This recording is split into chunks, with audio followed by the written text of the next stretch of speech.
আসসালামু আলাইকুম। গত 4 তারিখে আমরা প্রায় 300 ডিম আমাদের নিজেদের তৈরি ইনকিউবেটর মেশিনে বসাইছিলাম আমরা বাচ্চা ফুটানোর জন্য। আজকে হলো 19 তারিখ, তো প্রায় 15 দিন হয়ে গেছে। আর আমরা যে কয়েকবারই আমাদের ইনকিউবেটর মেশিনে আমরা কোয়েল পাখির ডিম বসাইছি, বিশেষ করে জাপানি জাতের কোয়েল পাখির ডিম বসাইছি, একটা জিনিস সব সময় খেয়াল করে দেখলাম যে কোয়েল পাখির ডিম মানে 16 দিন থেকে ফুটা শুরু হয়ে যায়। মানে 15 দিনের দিন যদি আপনি হ্যাচিং এ দেন, তাহলে এরপরের দিন উঠে দেখবেন যে আপনার ইনকিউবেটর মেশিনে কয়েকটা বাচ্চা ফুটে বের হয়ে গেছে, আলহামদুলিল্লাহ।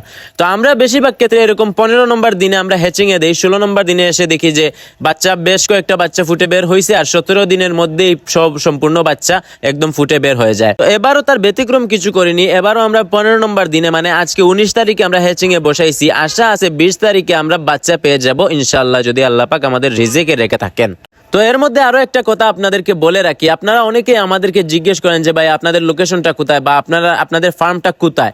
আমাদের ফার্মটা হচ্ছে সিলেটের বিশ্বনাথে খাজানসি রোড পড়েছে আমাদের ফার্মের যেই ঠিকানা এটা। আপনারা যদি সিলেটের বিশ্বনাথ উপজেলার সামনে এসে আমাদেরকে ফোন করেন, ইনশাআল্লাহ আমরা ওখান থেকে আপনাকে রিসিভ করতে পারবো। তার চাইতে আরো কাছের ঠিকানা হচ্ছে আপনারা যদি এলিট স্টার ইনডোরের সামনে এসে দাঁড়িয়ে আমাদেরকে ফোন করেন, তাহলে এখান থেকে প্রায় 1 মিনিটের দূরত্ব নয় আমাদের ফার্মটা।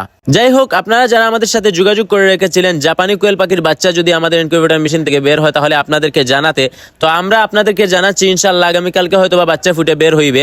তো আগামীকালকে যদি বাচ্চা ফুটে বের হয় তাহলে আপনাদেরকে আমরা আরো একটি নতুন ভিডিওর মাধ্যমে জানিয়ে দেবো। আমাদের সাথে যোগাযোগ করে আপনারা আপনাদের চয়েস মতো বাচ্চাগুলো আমাদের কাছ থেকে নিতে পারবেন। সবাই ভালো থাকবেন। আসসালামু আলাইকুম।